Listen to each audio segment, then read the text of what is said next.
Hi, welcome to Cosmic and Body Horror. In this channel we discuss content related to Lovecraft horror, Cthulhu mythos and body horror. I upload videos on a daily basis, so before we get started, if I could ask you for a thumbs up at some point during this video if you enjoyed the content, please subscribe if you haven't done so already. Thanks for your support. And behold a pale horse. The cloister was silent save for the steady hiss and whir of the recirculating fans that kept the air in this place from going fetid. The space was dimly lit by ancient light bulbs hidden in recessed pits far above the tables. While the occupants of this place had long ago outgrown the need for light, one still needed something to let one see words printed on a page. The Foundation has retrieved the thorn, brother.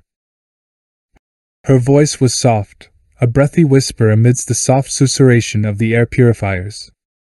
A figure moved into the dim light of the room, running her hands lightly along one of the nearly endless bookshelves as she did so. She was small, diminutive. If not for the timbre of her voice, one would have suspected that she was a child. Yes. I felt it too. Not long now. This voice, while just as quiet as the first, reverberated and echoed from the walls, almost as if the room itself was speaking.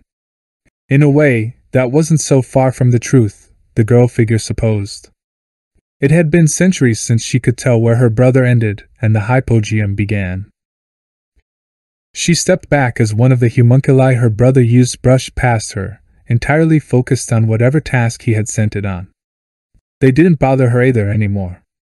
The things weren't people, had never been people, but something in the way they moved was unnatural, wrong. A soft laugh escaped from her in a snort. As if natural had anything to do with them anymore. She was fairly certain that they had both passed natural over 5 millennia ago. There were many gifts given to them, and biological immortality was the least of a whole host of unnatural things that they had done in furtherance of the plan. Are we ready for it to start so soon? She moved out into the center of the space and looked up at what remained of her brother, the man she'd once called Nadox, and one none would ever call man again. Parts of him moved and quivered in the shadows of this place, and for a moment she could no longer distinguish between the sound of his breathing and the rush of air from the ventilation fans. It doesn't matter anymore. It begins, whether we are prepared or not. We shall have to wait and see if our centuries of labor have been in vain. Sarn smiled up at the grotesquerie that had once been the Ozyrmak's sage and closest friend. Brilliant twinges of excitement like nothing she had felt in centuries flared within her breast, and an indecent thrill trembled through her body. The Foundation still doesn't know what they have.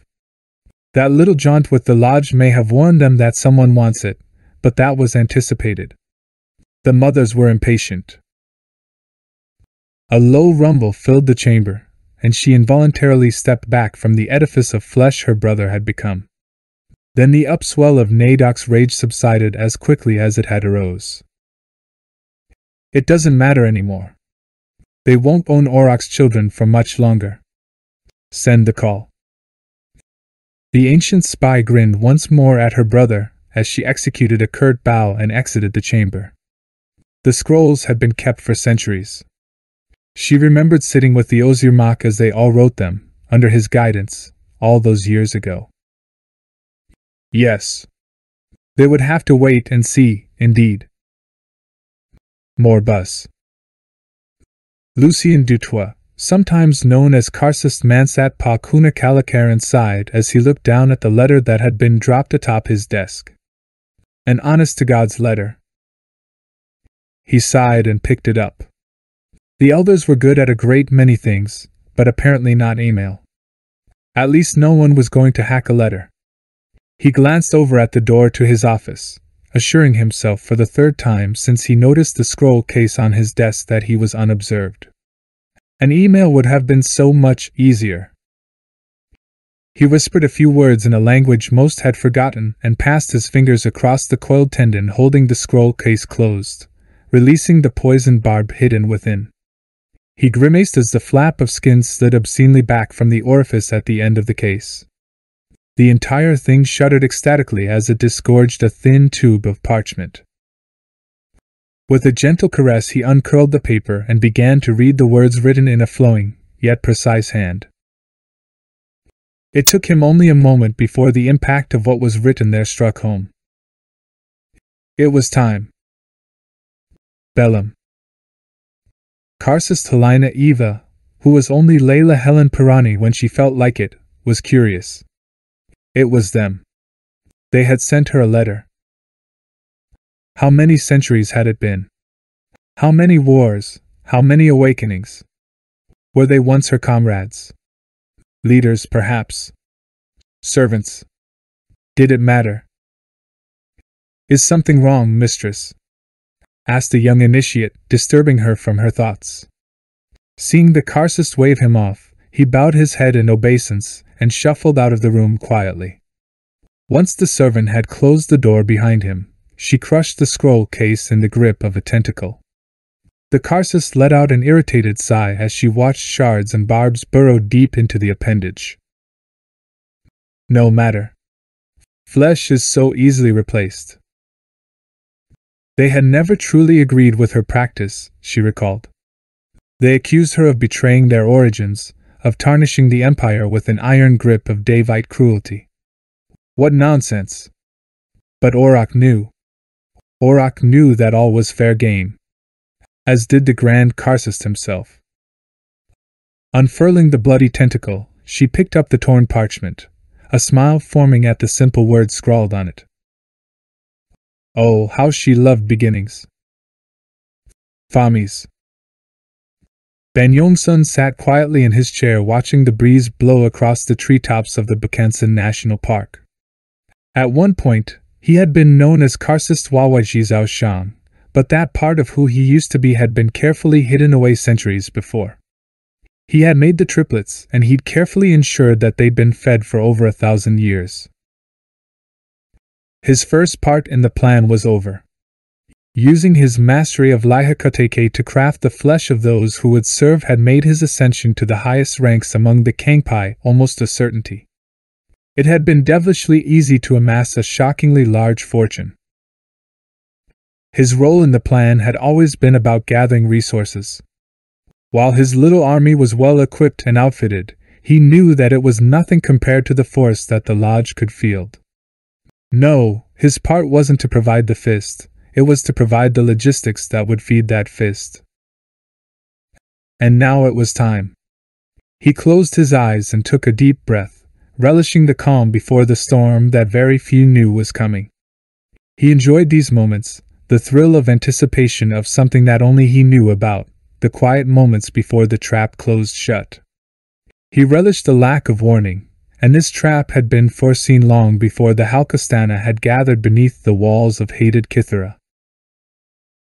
He opened his eyes and glanced down once more to the parchment that rested lightly on his lap, a grin slowly spreading across his lips.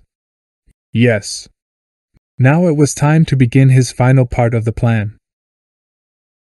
Mort. I still say that allowing Dr. Beaumont to see our true form was a terrible mistake.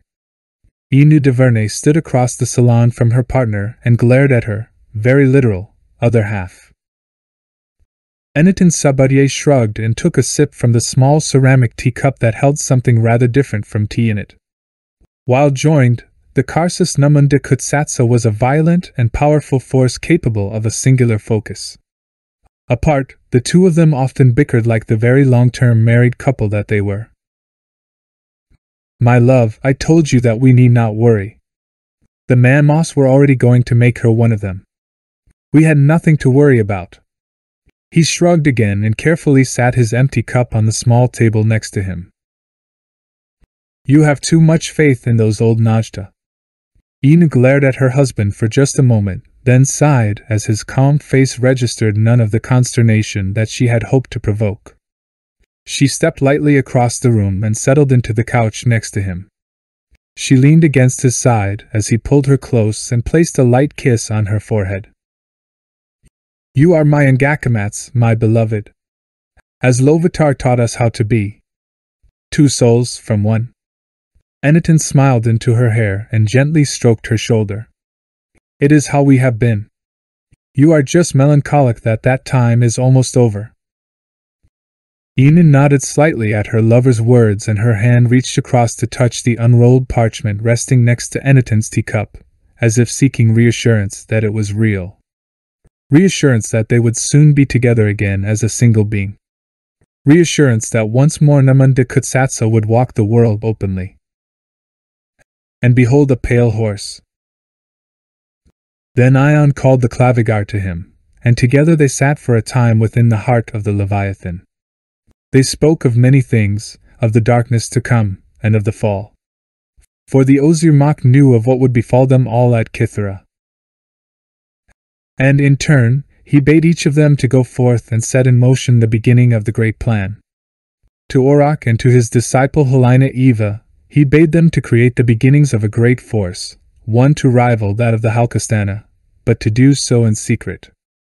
To Lovitar and her disciple Kalakaran, to study the root of small things, to understand unto even the base of life itself. To learn all there was to know of how to spread the flesh.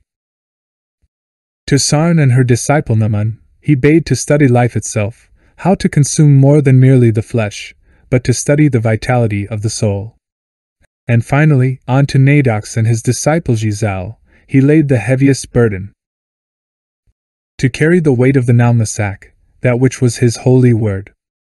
To bring forth his vision, to make it manifest in the world after he was gone. Then, after all was set in motion, they rode forth from that place. For them, to begin the long road of immortality, and for him, to fall. To pay the price of Yaldabaoth, and to spend a brace of millennia cleansing the taint of the Archon's corruption. The Book of the Fall, 21:6-12, the Solomonari Voxeron. And this shall be a sign unto you, that when the thorn of God is held once more in the hands of the faithful, Ion shall be birthed again upon the world in fire and blood. The Book of the Fall, 26:8-9, the Solomonari Voxeron.